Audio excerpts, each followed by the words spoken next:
Prabowo nyapres lagi, tidak perlu khawatir karena belum tentu menang kok ya. Kalau buat saya sih sebenarnya sudahlah Pak Prabowo, ya kan, istirahat sajalah menjadi bapak bangsa, ya kan.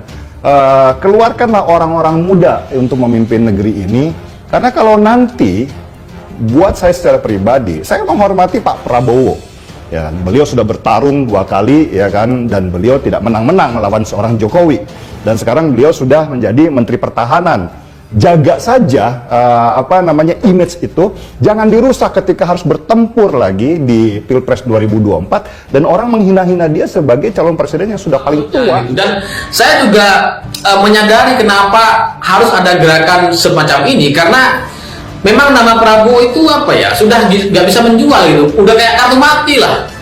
Prabowo itu dikenal dari 98 dan 96% kira-kira rakyat Indonesia. Mayoritas orang kita udah tahu Prabowo. Tapi penerimaannya, orang yang bisa menerima Prabowo jadi presiden itu dikit gitu. Lebih banyak nggak setujunya gitu. Jadi artinya sudah saatnya Pak Prabowo menggunakan jiwa kebangsaannya yang lain, bukan memaksakan diri maju karena merasa paling tahu misalnya, atau merasa paling mampu dan pantas, tapi justru memberikan tiket itu kepada orang lain dari sejak dini. Ketua Umum Partai Gerindra Prabowo digadang-gadang bakal maju lagi di Pilpres 2024 mendatang. Seperti yang dikatakan oleh Sekjen Partai Gerindra Ahmad Muzani, kader Gerindra hanya akan mendukung Prabowo sebagai Capres 2024, tidak ada nama lainnya. Termasuk Sandiaga Uno yang didukung oleh Forum Ijtima Ulama. Dengan tegas Muzani mengatakan tidak akan direkomendasikan oleh Gerindra. Artinya apa? Kalau Menteri Pariwisata itu serius mau nyapres, mau nggak mau harus pindah partai. Bisa ke PKS, PAN, ataupun partai lainnya. Sementara itu, Gerindra Jatim juga sudah menyampaikan komitmennya untuk bisa memenangkan Prabowo pada Pilpres 2024 mendatang. Antusiasme untuk membawa Panji Partai Gerindra penting. Lebih penting lagi fokus kita untuk mengantarkan Bapak Prabowo menjadi presiden. Itu yang terpenting, kata Ketua DPD Partai Gerindra Jawa Timur Anwar Sadat dengan nada yang penuh semangat. Pada dasarnya sih, semua kader Gerindra ingin Prabowo jadi presiden, karena dengan begitu akan banyak kemudahan-kemudahan yang didapatkan oleh Partai Gerindra, termasuk mendapatkan jatah menteri yang juga lebih banyak dari sekarang. Cuman Sandiaga Uno doang kader Gerindra yang tidak ingin Prabowo jadi presiden, karena dia juga pengen jabatan itu.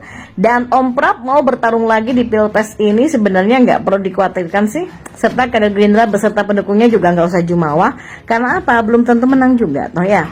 Nah, berikut nih saya coba sampaikan beberapa alasan mengapa Prabowo belum tentu menang jika ikut berlaga di Pilpres 2024 mendatang. Meskipun lawan terkuatnya Jokowi sudah nggak ikut kontestasi lagi nih. Yang pertama, orang sudah bosan melihat mukanya. Dia lagi. Demikian yang ada di benak netizen pasca tahu Prabowo akan nyapres lagi.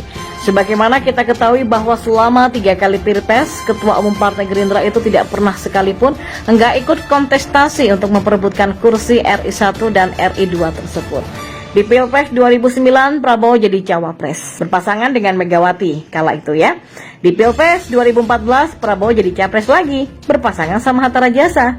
Nah, di Pilpres 2019, Prabowo jadi capres, berpasangan dengan Sandiaga Uno, ia juga kalah. Nah, ikut Pilpres terus-terusan tapi kalah melulu.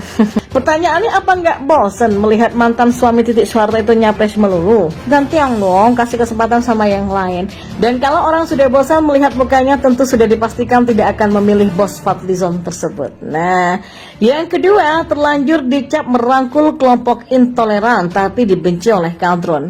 Ya, sebagaimana kita ketahui bahwa doa kali Pilpres 2014 dan 2019 Prabowo selalu merangkul FPI.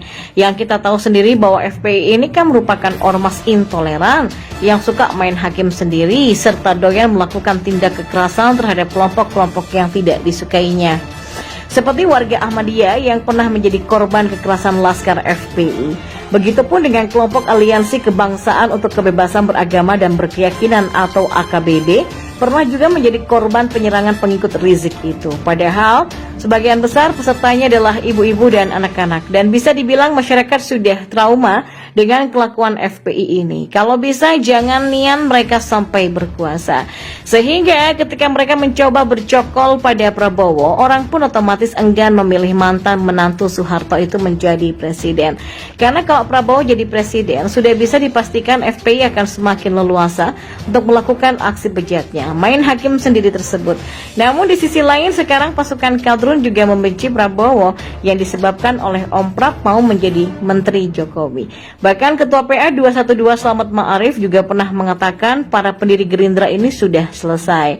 Sekarang dukungan ex-FPI, PA 212, GNPF Ulama dan ex-HTI mengarah kepada Anies Baswedan untuk Pilpres 2024 mendatang. Jadi bisa dibilang Pilpres 2024 ini merupakan Pilpres apesnya Prabowo karena ditinggalkan oleh dua kelompok sekaligus. Nah yang ketiga, partai lain kapok mendukungnya ya. 2 kali mengusung Prabowo, 2 kali nggak pernah dapat kursi menteri. Demikian yang dialami oleh PKS, padahal nggak gampang loh menjadi tim ses itu. Banyak banget pengorbanannya, mulai dari tenaga, waktu, dan pikiran. Saya yakin Ukti dan Ahwat PKS mengkampanyekan Prabowo pada Pilpres 2014 dan 2019 silam tidak digaji. Karena tujuan mereka lebih besar dari itu, yakni dapat jatah kursi menteri. Tapi seperti kata pepatah, maksud hati memeluk gunung, apa daya tangan tak sampai. Prabowo gagal terpilih jadi presiden, PKS pun gagal pula dapat kursi menteri. Meski harapannya besar banget ya. Pertanyaannya apakah PKS mau mengusung dia lagi? Of course not ya. Anies kansnya jauh lebih besar diusung oleh partai dakwah itu dibandingkan dengan ketua umum partai Gerindra tersebut.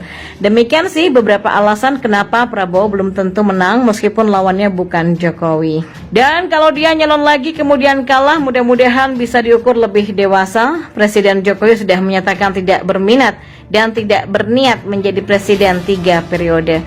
Artinya masa jabatan Presiden Jokowi akan berakhir pada tanggal 20 Oktober 2024. Pemilu Presiden 2024 mendatang ibarat tarung bebas baku hantam antar kandidat yang paling seru, sebab tak ada lagi petahana di sana.